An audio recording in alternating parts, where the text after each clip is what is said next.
Islam, the world's second largest religion, is anchored in a foundational belief in the Quran as the final revelation from God. However, over centuries, a secondary corpus of texts, the Hadith, emerged as a parallel source of guidance, often used for interpreting and supplementing the Quran. Among the compilations of Hadith, Sahih al-Bukhari holds a preeminent position in Sunni Islam, often cited as second only to the Quran in authority. Yet critical voices, both historical and contemporary, have increasingly questioned the authenticity, relevance, and even the legitimacy of these compilations, especially when examined through the lens of historical rigor and textual consistency. In this video, we discuss the reliability and value of the Hadith tradition, particularly its early prohibition, the inconsistencies surrounding its transmission, and the problematic elevation of Hadith literature above the Quran in Islamic jurisprudence and theology. This video builds on that critique, incorporating references from the source to present a comprehensive reassessment of Hadith as a foundational pillar of Islam. So watch this video till the end to learn about the true value of Hadith according to Prophet Muhammad, the origins of Hadith and the Prophet's prohibition. The Hadith tradition is based on the sayings and actions of the Prophet Muhammad, as remembered and narrated by his companions in subsequent generations. However, here we point out a striking historical fact. The Prophet himself prohibited the writing of his sayings during his lifetime. As narrated by Abu Sa'id al-Khudri and recorded in Sahih Muslim, the Prophet said, "Do not write anything from me except the Quran, and whoever has written anything other than the Quran, let him erase it." Multiple sources, including Musnad Ahmad, Sunan al-Darimi, and others, corroborate this. Moreover, this prohibition was not merely verbal, but actively enforced. Abu Sa'id further stated, "We made great efforts to get the Prophet to allow us to write, but he refused." This indicates a deliberate strategy by the Prophet to prevent his words from being conflated with divine revelation. The reasoning is grounded in Islamic theology. The Quran is described in the Quran itself as the only preserved and divine text, specifically in chapter 15, verse 9. And thus no other speech should compete with it in sanctity or authority. The caliphs uphold the ban on Hadith documentation. We know that the Prophet's companions, especially the first four rightly guided caliphs, upheld the ban on documenting Hadith. Abu Bakr al-Siddiq, the first caliph, is reported in Tadhkir al-Hufaz to have said, "You are narrating many differing hadiths. Those who come after you will differ even more, so do not narrate anything. If anyone asks, say, 'The Book of Allah is sufficient for us.'" Umar ibn al-Khattab, the second caliph, was even more assertive.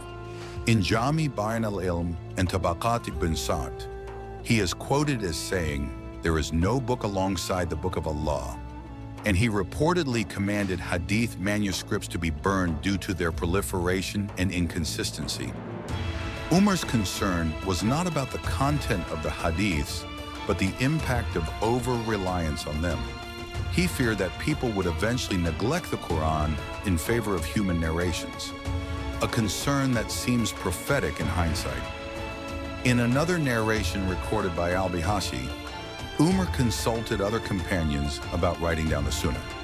Though they initially agreed, Umar later retracted the idea, stating, "I remembered of people who came before you who wrote books and became so engrossed in them that they abandoned the Book of Allah, the emergence and expansion of Hadith literature." Despite early prohibitions, Hadith compilations began to emerge in the 9th century, centuries after the Prophet's death. Scholars like Bukhari, Muslim, and Tirmidhi developed elaborate methodologies to authenticate narrations, relying heavily on chains of transmission, known as isnad, and textual coherence, known as matn. However, the very existence of such elaborate filters reveals the problem. Hadith transmission was riddled with uncertainty, human error, and possible fabrication. It is noted that this shift in Islamic epistemology created a theological and legal disaster. From this point, the calamity of Hadith began. Scholars and jurists have immersed themselves in Hadith while abandoning the Quran. What was once a safeguard against distortion, avoiding documentation, was now replaced by a system susceptible to human manipulation. Furthermore, the third caliph, Uthman ibn Affan, echoed his predecessor's caution by declaring, "It is not permissible for anyone to narrate a hadith that was not heard during the time of Abu Bakr or Umar, as recorded in Tarikh Dimashq by Ibn Asakir, Hadith number 40,116. This conservative approach to oral tradition underscores the early community's apprehension toward Hadith as a reliable source of law and doctrine. Reconciling contradictions in the Hadith literature. One of the most perplexing issues in the Hadith tradition is the presence of contradictory narrations, some forbidding writing, others permitting it. The most cited exception is the incident of Abu Shah, a Yemeni man who asked for a sermon of the Prophet to be recorded. This isolated event has been interpreted by some scholars as permission for Hadith documentation. However, Egyptian reformist Rashid Rida, as quoted in the document, explains, the prohibition was intended to prevent it from being adopted as a general scripture alongside the Quran. The Prophet commanded writing for Abu Shah only a sermon he had delivered. The sermon was political in nature and not doctrinal, making it an exception, not a rule. Thus, Rida defends the coherence of the Prophet's overall position against Hadith writing. Theological implications. Hadith as a rival to the Quran. The elevation of Hadith to the status of primary source in Islamic law has theological implications. The Quran is the only book promised divine preservation, as stated in chapter 15, verse 9. Yet hadiths compiled by fallible humans and centuries after the events have been afforded similar reverence. The stark reality is that legislation began to be derived primarily from hadith, while the Quran was reduced to a secondary role.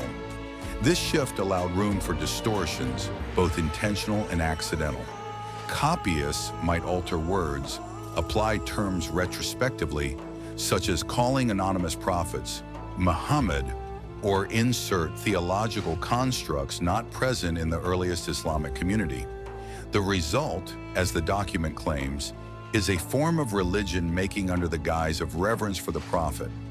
In the Quran itself, Allah promised to preserve only His revealed book, making it easier for those with corrupt intentions to falsify and distort the religion under the pretext of Sunnah or Hadith. This is a dire warning against allowing secondary sources to override primary scripture, and it challenges mainstream Islamic jurisprudence on foundational grounds. Toward a Reformation, prioritizing the Quran. The final thrust of the critique is a call for Islamic reformation, one that re-centers the Quran as the primary and uncontested source of divine guidance. The document does not advocate for an abandonment of Hadith altogether, but calls for discernment. Narrations that contradict the Quran or originate from periods of political turbulence and doctrinal schisms should be treated with skepticism, not reverence. But the problem with the Quran is it's extremely vague and difficult to understand.